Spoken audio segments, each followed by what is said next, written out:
বিশ্বনবী পাগলের মতো একবার হাউজে কাসারে যাবেন, একবার সিরাতে যাবেন, একবার পুলসিরাতের দিকে, একবার হাউজে কাউসারের দিকে পাগলের মতো দৌড়াতে থাকবেন।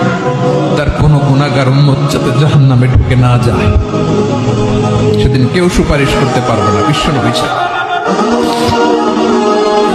এজন্য 5 নম্বর আল্লাহ বললেন, মান যাল্লাযী ইয়াশফাউ ইনদাহু ইল্লা বিইযনিহি।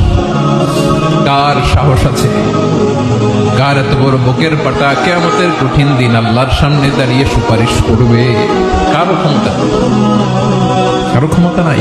বিশ্বনবী সেদিন সেজদায় পড়ে উম্মতের জন্য কাঁদবেন, সবাই কাঁদবে, নফসি নফসি, আল্লাহ আমারে বাঁচাও, আল্লাহ আমারে বাঁচাও। বিশ্বনবী বলবেন, উম্মতি উম্মতি।